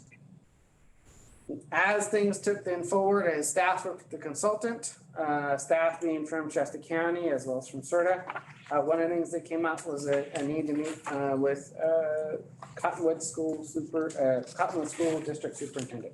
So there was a meeting in May of 2019 where planning and public works staff and SRTA met with Cottonwood School Superintendent regarding potential active transportation improvements to connect to West Cottonwood School. So that was to inform the process for staff and the consultant to come up with ideas for early preliminary design work. Then staff worked with a consultant from the agencies to then prepare for the first formal workshop, outreach workshop that took place. That took place in Cottonwood in October of 2019. Roughly 25 to 30 individuals participated. Outreach included social media announcements and word of mouth via the Cottonwood Community Center staff and partners. One of the things that they did desire to do that the project team ended up not doing was because there were delays from the consultant to get materials was to try to do a postcard at that time for the first event. We weren't able to do that because we couldn't get the materials from the consultant, so we had to stop that. A printed survey was provided at the meeting, and then right after that, an online version was made available related to the project from the time from October through June of 2020. Out of the workshop, there was a number of issues, design ideas, opportunities that the community wanted to continue to discuss before the next workshop. And so a community-driven task force was developed to provide ongoing input to agency staff and the consultant on ideas, issues, concerns in the community. Then there were a couple of different community task force meetings as indicated right here on the schedule, both in October 22 and then December 10th. Each of those meetings, the staff, the consultant, had discussions for design ideas. The idea was that the task force would take the community input from the workshop, provide advice through the process before then the next set of revised revisions were made and presented to the larger group in the community area to discuss. So they had a community-led group. That community-led task force is who staff worked through to meetings, have discussions, get word out to the community. They discussed things like street intersections and dangers on streets, concerns about parking, issues related to tree maintenance, issues related to Front Street and being a historic district, a lot of other things to make sure the consultant and staff were all aware of, and community issues, concerns, and desires. In January, a second community large workshop was being conducted in which proposed designs with input from the other task force activities, as well as a technical assistance workshop that was held to get assistance from Caltrans and CTC, California Transportation Commission staff, related to ideas to try to make the designs competitive for the Cycle 5. Approximately 23 to 30 attendees attended. Based upon pictures, not everyone filled a sign-in sheet, but there was a number of folks there. Outreach for that not only included social media notices, which were mentioned, but postcards did go out for that event. And I want to just put this out here. Here's an example of the postcard that was sent out. Staff worked with specifically Shasta County Planning to identify parcels to be able to send out the postcards to related to the event. For context, because I want to make sure this is clear, typically when a local jurisdiction does an ordinance or they do a public hearing on a project, that distance that you notify is only 100 to 500 feet. What was discussed with county planning from their experiences working in with Cottonwood community and prior efforts and everything was to essentially develop a 1/4 mile buffer. So any project, any parcel that was located within 1/4 mile of the proposed projects for Cottonwood was then prepared. County staff helped provide the addresses for all those. Now these are going to be owner addresses, so it is possible some people living there may not have directly received it because of their owner parcels. Do you have any idea how many postcards that was? Approximately. Approximately 750 to 760 property addresses that were provided and everything. The flyers were provided. County planning helped provide the labels and everything else for that, for those to go out. Additionally, for that second workshop, there was word of mouth that was done. The task force and other members assisted with distributing additional flyers on Front Street and also at 13 other different venues that we're aware of. So there was a community-driven approach. Staff wanted to work through those individuals, the part of that process, besides other things that were done that I just described. At that second workshop that took place, a number of different issues were discussed. However, some items related to Front Street were not resolved and they requested another meeting. So in February of 2020, a separate meeting just specifically to Front Street was discussed and making sure that Front Street businesses were involved as part of that discussion, as well as those been part of the task force and those that were part of the community. Out of that meeting, I will say from what came out of it and what I have, that not all design features were finalized as part of that, but because of the grant process to be able to start writing the grant and everything else, that at the end of the meeting, The community, as well as the different staff from agencies, had said, look, we will come back at a later point, if the project is awarded, to deal with some of these other final things that would need some issues ironed out. Because then also, if the project's awarded, you can deal with the engineering specifics of the project as well. And so that would have been something take place. On June 23rd, our SEIR board meeting, SEIR received an update on all of the ATP Cycle 5 projects, including cattle. A public comment period was held. No comments were provided. Do you know, Sean, on that postcard that you said 750, 760 in 2020, was that approximately the same area that was sent out in 2023? I have no idea. Maybe Sean, I believe we expanded that to about 2 miles, if I remember right. It was a larger area. Okay, thank you. There were a number of other activities that took place. Shasta County submitted an application with the consultant assistance in September 2020. There was a period of delay because of COVID we were in the middle of and everything for getting grants. The grant was awarded by the California Transportation Commission in 2021. Then we programmed funds for the project as part of a regional transportation improvement program. And then it's my understanding roughly in 2020, Shasta County started the environmental process and design that took place and everything. And then it's my understanding as well that there was a task force or a group of community members that would then advise the county on throughout that process.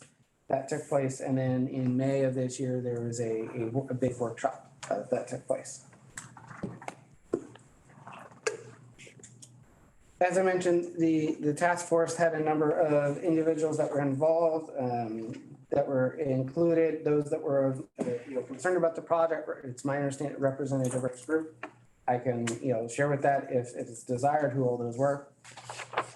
Also at the time, Shasta County Supervisor Bob was kept in regular contact by SEIR staff and county staff related to the project. He participated in activities and put the information out. So he was the representative for the district at that time.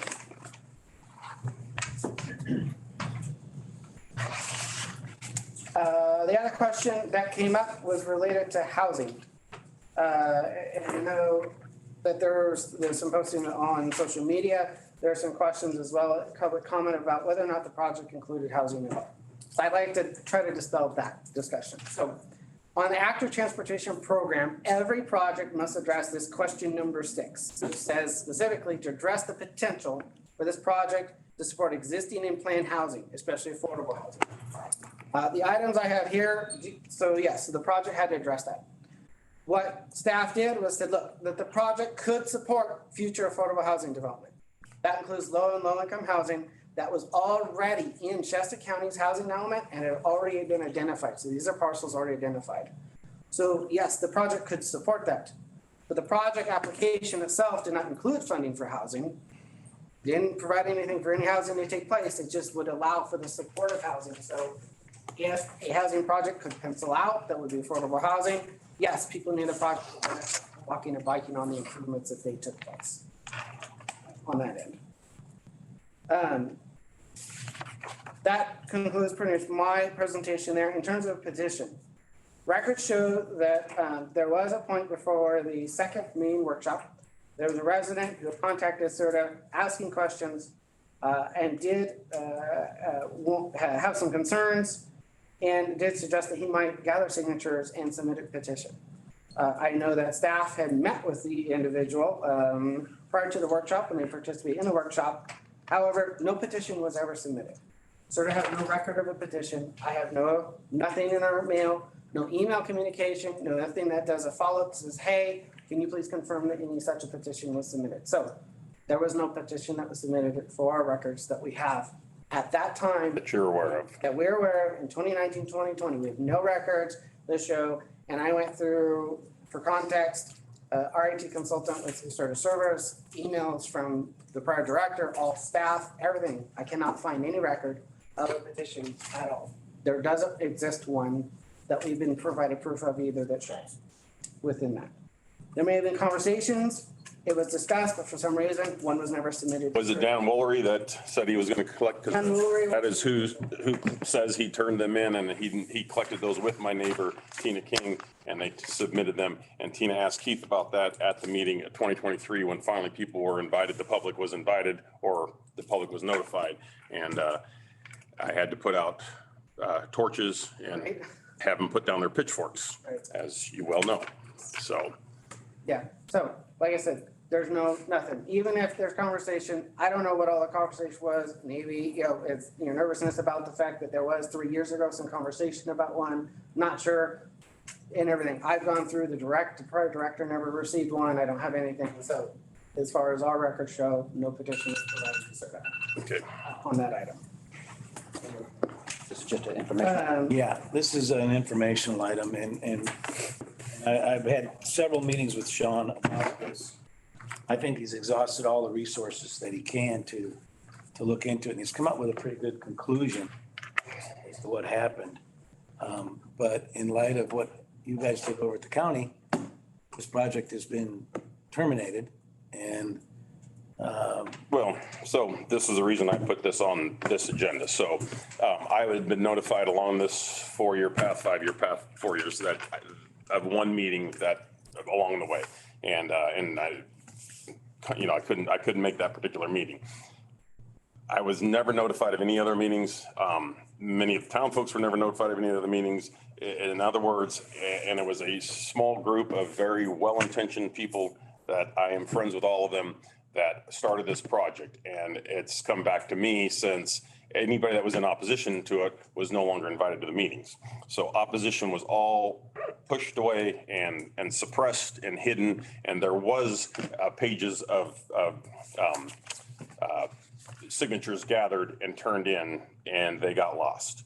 And so when I got involved, because once the county sent out that postcard and let the public know, 95% of the public was absolutely totally against this project. So we had our first public meeting. It did not go well because the public, this first time they had been informed, the general public, and there was tons of opposition to it. When I met with Caltrans, I mentioned to the girls there, they said, well, there's been no record of opposition. I said, well, there were signatures gathered and there were signatures turned into SRTA. And they were shocked because they said they're not in the record. So all the opposition to this project, those people were no longer included in the group. So for instance, in the record, it says Doug Guerin, the superintendent of schools, you were at West Cottonwood School.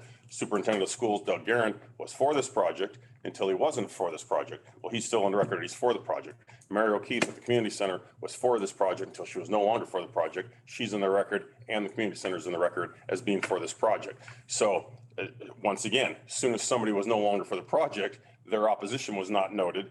They were left in the record as, oh, they're for it. And it was being spoken of this. Now, I believe Al Cathy may have misspoke. I'm going to give him the benefit of the doubt because he said the Chamber of Commerce, which most people get a little confused between the community center and Chamber of Commerce. He had said Chamber of Commerce. I'm on the Chamber of Commerce. Nobody on the Chamber of Commerce was for this project. But it turns out we believe it was probably the community center that he meant, which is where the Chamber of Commerce meets.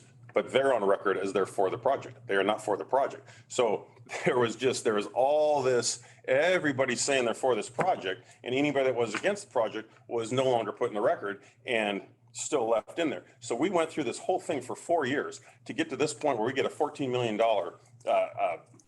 grant. And then the county now has to get involved because they're going to implement the grant along with Caltrans. So when they finally notify the public, I mean, I took a poll of the room. These poor guys were taking a ton of heat. And I ended up taking a poll of the room and I said, okay, listen, here's the project. These guys are just giving you information. Don't get mad at the county. They're just giving the information. How many people in this room are for this project the way it's written, 100%? You don't get parts of it, you get the whole thing. And literally 8 hands went up in the room. And the other 150 hands, I said, how many people are against this? And the entire room was against it. They then went back and the same people went and collected more signatures, which is on our record, which we killed it on the consent. But if you go to the packet, you'll see we have pages and pages and pages of people that were against it. We have letters written from people that are in the record as being they're for it, writing letters now saying they're against it. So that's where my problem is. We've spent a lot of time and a lot of money, and kind of spun our wheels to try to give something. When I'm hearing the folks here talk about, and everybody's different. So when I hear them talking about Shasta Lakes getting this walking pass, I'm thinking, well, how many people are for that? Have you changed, gotten the pulse of your community? Is the majority of the community for it? Same thing in Bernie, is the majority, and they may be. The Cottonwood's a little different breed down there. But the people in Cottonwood are absolutely against this project, and it got way too far down the road, and opposition was hidden for way too long for us to end up with the mess that we had. I would agree that opposition and there's a lack of support for the project today. Okay. Records from everything I can see from communications between the prior director, the different community members, county staff, consultant, and everything else shows. And just so you know, those community members are still for it. So that hasn't changed. That's what I'm saying. Right. Those community members were left in there, and their opinions were left in the record. What I'm trying to say is that staff recognize the sensitivity of the community itself related to any type of a project. The task force groups that were initially created after the first workshop were driven by those that were there. And it's my understanding about people that were not necessary for the project and there were. They self-appointed themselves and everything, and then staff worked through that work group. So what I'm just saying is that I don't see anything, and I asked John Candy also to look at it. I don't see anything that supports that staff themselves restricted anyone and try to keep anyone out of the loop and everything else. They went through the consultant to do the best that they could of understanding everything. So that is where I stand looking at it, outside of the process, having never even been part of it, looking into it.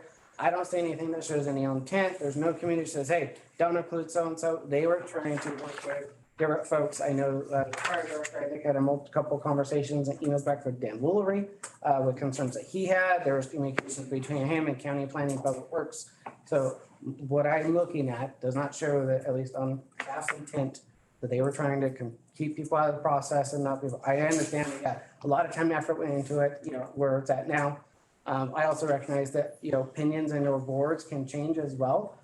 One of the boards that is on record, I saw letters that were shared, initially did provide a letter of support to the county and to SRTA, to the consultant, as for the project at the time, and now has determined that they're not for Would it. that be community center? Or, I believe. is at one point. There is one. I totally recognize that is the case. In one of the earlier plans, the walkway went all the way down the road to West Cottonwood School, and bypass the community center. Right now, the kids walk to the community center, cut across the parking lot, and then go across the campus to get in there. And so the superintendent and the community center were on board, and then those plans changed. Well, when the plans changed, they're like, we're not getting anything out of this, so they were off board. But that was never put into the record. So I'm not going to say that it was SRTA that was misguiding everything. It's very possible that it was the task force itself. Again, friends of mine, great people, but it may have been them. But the way that it ended was a little frustrating for me. I mean, the town was up in arms, and we never needed to get to that point. And I agree. I think it was frustrating for everyone across the board and everything. I just so, looking at this, I think there are lots and lessons learned as well. To think about, how do we do a better job? Also making sure like our consultants record all of the support, everything, that we really get stuff written down in the future as far as community outreach. So we say, hey, this is definitely still something on. And maybe, I think we're impacted by COVID and the fact that it took 3 years before we got back the opportunity to go back. Maybe we can do a better job that, hey, this is still where the process is at. Here's what's going on. These are still, designs, and if it's awarded, then, you come back in different communities as they desire. So I think there's some lessons we can take from this, and, maybe there is something else that comes up down the road, for any number of different other projects in the Cottonwood area or in others that we went through the process. But I just want to make it clear, because of the comments that were made, my investigation looking into it, and I asked John County to look as well, says there was no ill intent on their staff. And Fair enough. I want to make sure that's there. Can I ask a question, just technically? Let's say, for instance, the community center changed their mind. What would be the proper procedure to put that into the record, that they have now changed their mind? Because the way that they got their support was they wrote a letter of support, and that's why it's in there. So what's the proper procedure? Would they then write another letter to say we've changed our mind so that it can go into the record? Yeah, you would probably do this as part of then whoever the lead agency is. So once you get into the grant side of it and getting funds, that removes anything that sort of may or may not be part of. But at the time, the grant application is submitted by the lead agency, which is your cities or county, or can be a tribe as well, depending on the project and everything. So, I'm just curious to alleviate that issue. I'm just like, what would I recommend to somebody in this process? If they've changed their mind, I'm assuming they'd have to enter the record. Probably enter another. They'd probably have to put another letter in. That would be the smart thing, is to draft a letter and Lot of that, a though. file copy of it. The same thing with the signatures that disappeared. There ought to be a file copy of those somewhere. But short of that, I think we've met their needs and We're good. we're good. Let's move on to item 17. Suggestions for board members relative to potential topics for future board meetings. Recommend that we bring the cattle project back. Get out of here. At least the map. All right, we're gonna. Write a letter of support for that? If I recommend seeing- Mike ride a new scooter to Hearing the next none. meeting. Well, we need to move to closed session to discuss some real estate. Thank you all.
Oh. Okay, Amy, can you hear us?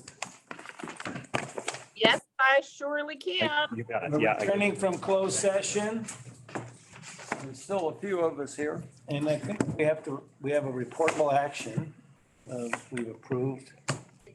direction given to staff. The direction.